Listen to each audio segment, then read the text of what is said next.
Hello guys, आज हम black clover episode 63 को एक्सप्लेन करेंगे। एपिसोड की शुरुआत में हम आस्था को देखते हैं। आस्था कहता आखिरकार अब ये कौन सी जगह है, और वो कहता है कि मैं मर चुका हूँ, मैंने तो अभी तक सिस्टर लिली से शादी भी नहीं करी है। उसको यूनो के साथ साथ अजीब सी चीजें दिखाई देती है। अचानक से आस्था के पीछे डेविल आ जाता है। आस्था डरते हुए कहता है कि अब तुम कौन हो। डेविल कहता है ये तो गलत बात है, तुम तो मुझे पहचान ही नहीं रहे हो। और वो कहता है कि मैं ही तो हूँ जो कि इतने दिनों तक तुम्हारे पास था, लेकिन वो तो उसे मना कर देता है। डेविल कहता है क्या फर्क पड़ता है, और वैसे भी ये मेरा मौका है तुम्हारी बॉडी हड़पने का। इसके बाद वो कहता है कि मैं तुम्हारी बॉडी ले रहा हूँ। डेविल आस्था को पकड़ने की कोशिश करता है, लेकिन आस्था उसके पीछे आ जाता है। डेविल पलट कर कहता है कि अच्छा सौदा है, तुम जीतना चाहते हो ना, मैं तुम्हारी मदद कर सकता हूँ। आस्था कहता है चुप हो जाओ, मैं तो उसे अपनी ताकत से ही हराऊंगा। वो आस्था को पकड़ लेता है, उससे कहता है कि बकचोदी बनकर और मुझे तुम्हारी मदद करने दो। इसके बाद तो डेविल आस्था की बेइज्जतियां करता है। आस्था को गुस्सा आ जाता है और वो उसकी मुट्ठी को खोलकर उसकी तरफ आगे बढ़ता है, लेकिन डेविल भी कोई भी कसर नहीं छोड़ता, वो भी उसके ऊपर हमला करने लग जाता है। फिर आस्था कहता है कि मैं ऊपर तक जा सकता हूँ। डेविल कहता है कि तुम वहां तक नहीं जा सकते, और वो उसके ऊपर हमला कर देता है। डेविल कहता है कि हार मान लो, तुम कुछ भी नहीं कर सकते। इसके बाद तो आस्था को पिछली बातें याद आने लगती है, जिसमें वह सारे लोग उसकी बेइज्जतियां करते हैं। फिर हम देखते हैं एंटी मैजिक आस्था के हाथों पर जा रहा था। आस्था ऊपर आते हुए कहता है कि मैं हार मान लूं। आस्था डेविल को पकड़कर कहता है कि वो आखिरी दिन था जब मैं उदास हुआ था। वो डेविल काली सी बॉल में ट्रांसफॉर्म हो जाता है। उसमें से बाहर निकलता आस्था, जो कि एक डेविल बन चुका था, और यहाँ पे तो बिजलियां कड़क रही थी। आस्था जैसे ही उसमें से बाहर आता है, फिर हम देखते हैं उसका विंग बाहर आ जाता है। आस्था उससे कहता है कि कभी हार ना मानना ही तो मेरा जादू है। आस्था को देखकर तो वो भी शौक हो जाता है। फिर हमें क्लोवर के 3 लीफ के बारे में बताया जाता है।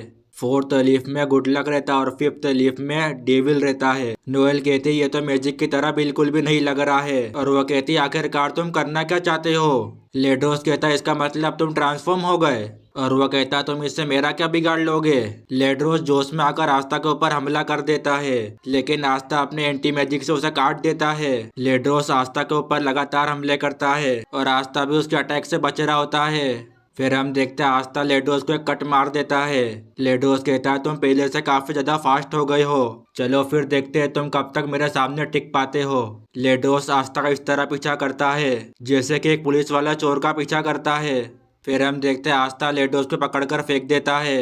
लेडोस खुद को संभालता है, इसके बाद वह लगातार आस्था के ऊपर हमले करता है, और आस्था भी उसके अटैक से बार बार बच रहा होता है। आस्था अपने मन में सोचता है कि ये क्या है, और मुझे ऐसा क्यों लग रहा है जैसे कि ये एक ठंडी जगह है, और मेरा दिमाग बहुत ही ज्यादा क्लियर है, यहाँ तक कि मेरे अंदर काफी ज्यादा पावर भी फील हो रही है। फिर हम देखते हैं आस्था उससे कट मारता और उसका खून भी बाहर आ जाता है। रानी आस्था को देखकर कहती है मुझे लगा था कि यह बेहोश हो जाएगा, लेकिन ये तो अपने होश में है। रानी बताती है आस्था का एंटी मैजिक उसकी स्वॉर्ड में फ्लो कर रहा था, इसका मतलब ये है कि जो भी इस स्वॉर्ड को छुएगा उसका मैजिक इसके अंदर ऑब्जर्व हो जाएगा। यही वजह है कि कोई भी इस स्वॉर्ड को नहीं उठा सकता।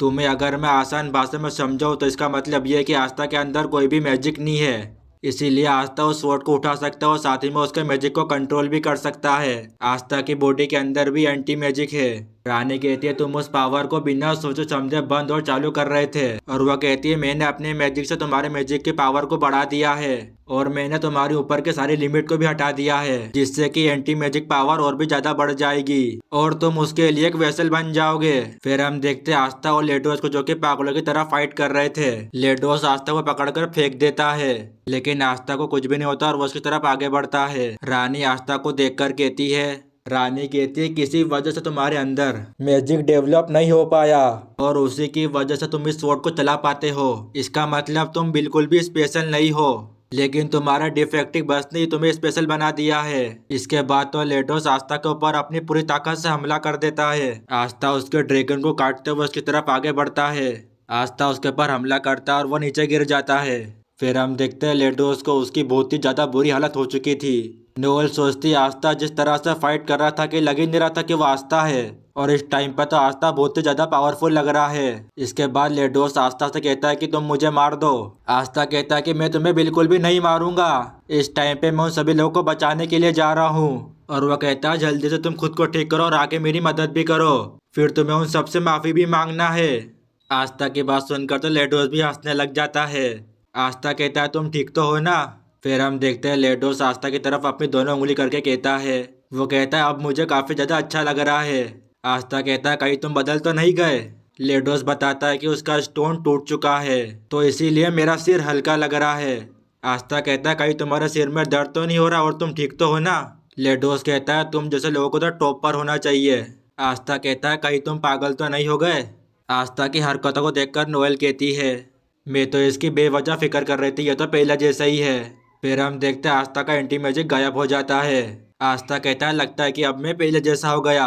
वो कहता आखिरकार वो ब्लैक चीज थी क्या। ऐसा लग रहा था कि जैसे कि मैं सपने के अंदर फाइट कर रहा था। मुझे ये भी लग रहा था कि मैं किसी खास पावर का इस्तेमाल कर रहा था और वो कहता है कि मैं उसे सीखना चाहता हूँ। फिर हम देखते हैं आस्था दर्द के मारे चीख रहा था और सबसे मदद मांगता है। आस्था मार्स को मारता उससे कहता है तुम दोनों तो रिकवरी मैजिक का इस्तेमाल कर सकते हो ना।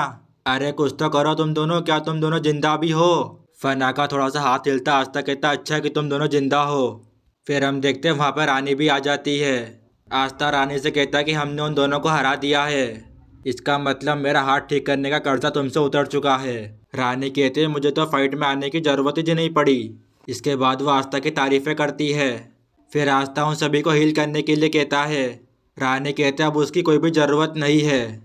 अचानक से वहाँ पर बहुत सारा खून आ जाता है, लेकिन आस्था को तो कुछ भी समझ में नहीं आ रहा था। फिर हमें दिखाया जाता है रानी ने उन सभी को कैद कर लिया है। फिर हम देखते हैं आस्था को एकदम से झटका लगता है। इसके बाद आस्था की हालत ख़राब होने लग जाती है। रानी कहती है जब से मैंने तुम पर अपना जादू किया है मैं तुमसे तुम्हारे खून को कंट्रोल कर सकती हूँ। मैं रानी हूँ, मैं तुम लोगों की विश क्यों पूरी करूँ। तुम सभी को मेरा हुक्म मानना होगा। फिर हम देखते हैं आस्था अपनी स्वॉर्ड को बाहर निकालता है। वेनिसा और नोएल एक साथ कहती है आस्था। फिर हम देखते हैं रानी आस्था को रिकवर करती है और उसके अगले पर रानी आस्था को ककून में कैद कर लेती है और आस्था भी धीरे धीरे करके रिकवर हो रहा था। रानी कहती है मैं एंटी मैजिक स्वॉर्ड को नहीं उठा सकती, मुझे बस उसे उठाने वालों को कंट्रोल करना होगा। मैंने देखा था कि तुम किस तरह इसका इस्तेमाल करते हो, अब से तुम पूरी ज़िंदगी मेरे गुलाम ही रहोगे। फिर हम देखते हैं आस्था अपना डेविल फॉर्म में दोबारा आ जाता है। वेनिसा समझ जाती है कि रानी आस्था के एंटी मैजिक के पीछे थी। रानी आस्था से कहती है कि ये तुम्हारा पहला काम है, मैं चाहती हूँ कि तुम इन सबको अपने हाथों से मार दो। फिर हम देखते हैं आस्था को जो कि एक जानवर की तरह बर्ताव करता है। और इसी के साथ ये एपिसोड यहाँ पर ही ख़त्म हो जाता है।